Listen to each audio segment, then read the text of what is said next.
I stood in front of my aunt's mansion, gripping the expensive bottle of wine I'd brought to her annual summer party. The same party where, for the past 5 years, I'd been treated like an unwelcome guest in my own family. Taking a deep breath, I rang the doorbell. "Oh, Sophia's here," Aunt Margaret's voice carried through the door, dripping with fake enthusiasm. "Everyone, the help has arrived." Laughter erupted from inside. I forced myself to stay calm, remembering the empire I'd built while they were busy mocking me. At 32, I was worth more than their entire family combined, but they didn't know that. To them, I was just Sophia, the family failure who worked with computers, or whatever they thought I did. The door swung open. Aunt Margaret stood there in her designer dress, wine glass already in hand. Her eyes swept over my simple white sundress, lips curling in disapproval. "Well, at least you showed up on time this year," she said, stepping aside. "The kitchen needs help with the appetizers." I bit back a response.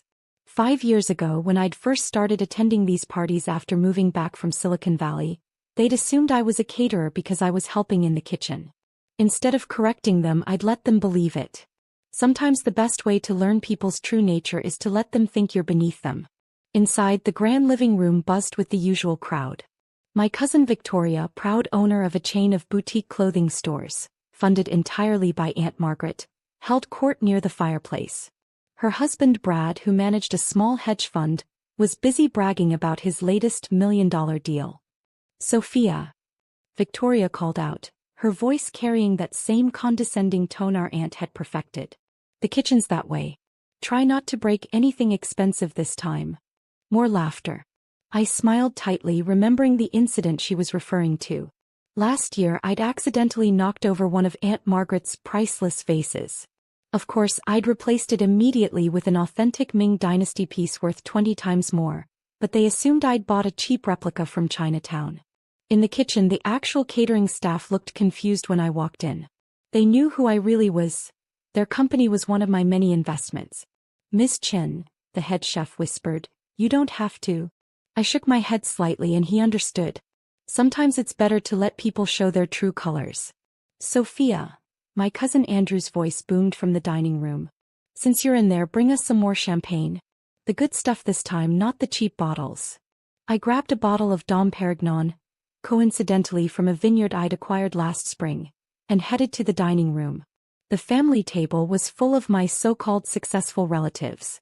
Besides Victoria and Brad, there was my cousin Emma, a junior partner at a law firm, constantly reminding everyone of her Harvard degree. Next to her sat her fiancé James, a real estate agent who claimed to be a property mogul. "Just set it down there," Aunt Margaret waved dismissively. "And please use the kitchen entrance next time. The help doesn't need to parade through the main house." I placed the bottle on the table, noting how my aunt's expensive watch was actually a knockoff. I could tell because my company had recently bought the authentic brand. "Actually," I said quietly, "I was hoping to join." "Oh honey," Victoria cut in, her voice syrupy sweet. "There's no room at this table for, well, you know. The kitchen staff usually eats in the back. I'm sure they'd love your company. Besides," Emma added, adjusting her fake Cartier bracelet, "we're discussing investment opportunities." "Nothing you'd understand." James nodded smugly. "I just closed a deal on a luxury apartment complex downtown. 20 million in financing." He puffed up proudly. "That's the kind of business we handle at this table." I almost laughed. The luxury complex he was talking about was actually owned by one of my shell companies. We'd let him broker the deal because his commission would barely dent our profits. "Of course," I said softly. "I'll just go back to the kitchen then." "That's right," Aunt Margaret smiled condescendingly. "Know your place, dear. Not everyone is meant for success." As I turned to leave, my phone buzzed. The caller ID showed Harrison Blake, my wealth manager. I usually ignored calls during family events, but this one was important. "Excuse me," I said, stepping aside. "I need to take this." "Really?" Victoria rolled her eyes. "Taking personal calls during work? How unprofessional." I answered the phone, putting it on speaker deliberately. Harrison's crisp, professional voice filled the room. "Ms. Chen, your portfolio restructuring is complete. The new value after this morning's tech acquisition is just over $200 million. Would you like me to proceed with the European market expansion as discussed? The sound of shattering glass made me turn. Brad had dropped his champagne flute, his face pale as a sheet. The entire table had frozen, forks suspended midair, mouths hanging open. Yes, Harrison, I replied calmly. And how's the new acquisition looking? The luxury apartment complex downtown? Already generating 15% above projected revenue. Would you like me to send the full report to your private jet? I know you're flying to Singapore tonight for the board meeting. Aunt Margaret's face had turned an interesting shade of purple. Emma was gripping her fiancé's arm so hard he winced. Victoria looked like she'd seen a ghost. I ended the call and turned back to the table, allowing myself a small smile.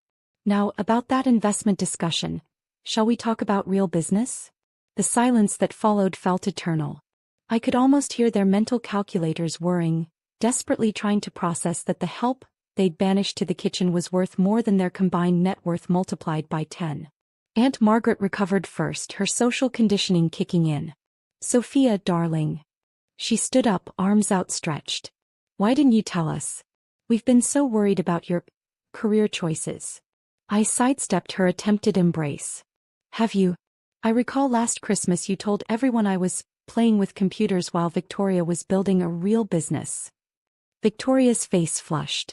Her boutique chain had just filed for bankruptcy protection, not that she'd told anyone yet. I knew because my investment firm had declined her desperate plea for funding last week. But surely you understand, Emma jumped in, her lawyer instinct sensing danger. We only wanted what's best for you. All those times we tried to help. Help. I couldn't hold back a laugh. Like when you offered me a job as your legal secretary. Or when James here promised to teach me about real estate by having me file his paperwork. James shifted uncomfortably, probably remembering how he'd mansplained property values to me last month. If he'd bothered to check, he'd have known I owned half the commercial real estate in downtown. Now, Sophia, Brad attempted his hedge fund manager voice, let's discuss this rationally. Perhaps we could explore some investment opportunities. Like your fund's recent attempt to acquire Microtech Solutions? I interrupted smoothly. Interesting pitch. Unfortunately, my company outbid you yesterday. The paperwork should be finalized tomorrow. Brad's face went pale. That acquisition would have saved his struggling fund. He'd been bragging about it all evening. My phone buzzed again. This time it was my executive assistant. Miss Chin, your helicopter is ready on the rooftop. The board in Singapore moved the meeting up an hour. Thank you, Claire. I'll be there shortly. I turned back to my stunned relatives. I should go. Unlike some people's business ventures, mine actually requires attention. Wait. Victoria grabbed my arm. You can't just drop this on us and leave. We're family. I gently removed her hand. Family? Let's talk about family. I pulled out my tablet, opening a folder I'd kept for years. 2018. Aunt Margaret tells everyone I'm embarrassing the family name by leaving my tech job to start my own company. 2019. Emma spreads rumors that I'm mentally unstable for refusing a position at her law firm. 2020.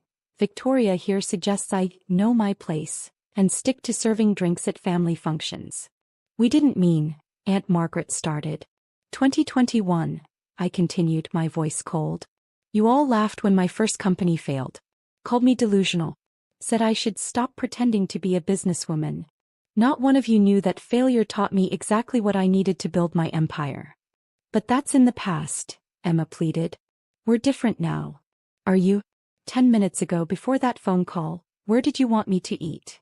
The kitchen staff, who had been pretending not to listen, suddenly found their shoes very interesting. The only thing different now is that you know I'm rich. And that's exactly why I kept it hidden. I wanted to see who you really were. Brad cleared his throat. About Microtech, perhaps we could discuss. Your fund's bid was inadequate, your business plan was flawed, and your projections were fantasies. I cut him off. I know because I personally reviewed and rejected it. 3 times. Victoria's eyes widened. Wait, you're not just rich, you're the CEO of Phoenix Ventures?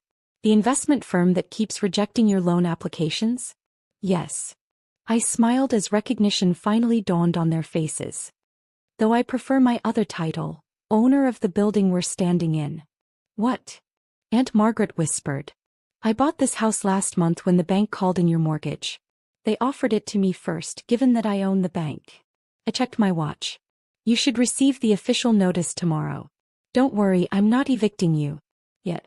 The new rent is quite reasonable. The room erupted in chaos. Victoria burst into tears, probably realizing who actually controlled her company's fate. Brad looked ready to faint, no doubt connecting the dots about various failed business deals. Emma was frantically Googling Phoenix Ventures on her phone, her face growing paler by the second. You can't do this, Aunt Margaret said weakly. We're blood. Blood. I picked up my purse, a custom piece worth more than her car. Blood didn't stop you from treating me like a servant. Blood didn't stop you from mocking my dreams. Blood didn't stop you from making me eat in the kitchen. I walked to the kitchen door where the staff straightened respectfully. Speaking of which, everyone here gets a bonus. 2 months' salary. For having to put up with this family's condescension. The head chef broke into a huge smile. Thank you, Ms. Chin. And order whatever food you want for yourselves. Premium wine, wagyu beef, caviar. It's on me. You shouldn't have to eat in the kitchen either. Turning back to my shell-shocked relatives, I delivered one final blow. By the way, that cheap bottle of champagne you've been complaining about? It's from my vineyard in France. Worth about $2,000 a bottle. I'd say don't waste it, but... I gestured at the puddle from Brad's dropped glass. Too late. My phone buzzed yet again. Miss Chin, Singapore is waiting. Coming. I headed for the door, then paused. Oh, and Victoria. About your emergency loan application. Denied. Maybe ask Aunt Margaret for help. Though given her new rent payments, she might be a bit strapped for cash. The walk to my waiting helicopter felt like floating. Behind me, I could hear the meltdown continuing. Accusations, crying, probably some bargaining. But none of it mattered anymore. As the helicopter lifted off, I saw them spilling out onto the front lawn, watching helplessly as their newly discovered wealthy relative disappeared into the night. My pilot's voice crackled through the headset. Heading to Singapore, Miss Chin? Actually, let's stop by my vineyard in France first. I think I need a drink. I pulled out my tablet, opening my email. The subject line read, Urgent, Family Property Holdings Update. With a satisfied smile, I began typing. To all family members subject. New property management notice. Dear family. Following recent acquisitions, I thought you should know about some changes to your living arrangements. Don't worry about contacting your landlord with questions. You're speaking to her now. Best regards, Sophia Chincio, Phoenix Ventures. The next morning, my assistant handed me a stack of messages. Your cousin Victoria has called 17 times. She's offering to sell her remaining company shares. Decline. Emma wants to know if you need in-house legal counsel. Pass. And your Aunt Margaret. Claire hesitated, fighting a smile. She wants to know if you'd like to sit at the head of the table for next month's family dinner. I looked up from my computer where I was finalizing the Microtech acquisition. Tell her I'll have to decline. I have a prior commitment. Another business meeting? No. I smiled, remembering all those lonely meals in the kitchen. I'm having dinner with the real MVPs, the catering staff. They're the only ones who knew my worth before my net worth. The family that had banished me to the kitchen was now desperately trying to get a seat at my table. But I'd learned long ago, success doesn't change who you are, it reveals who others are. My phone buzzed one last time. A text from Aunt Margaret. Darling, about the rent increase. I turned off my phone and focused on my work. After all, empires aren't built by dwelling on the past, they're built by proving it wrong. And I had a lot more proving to do.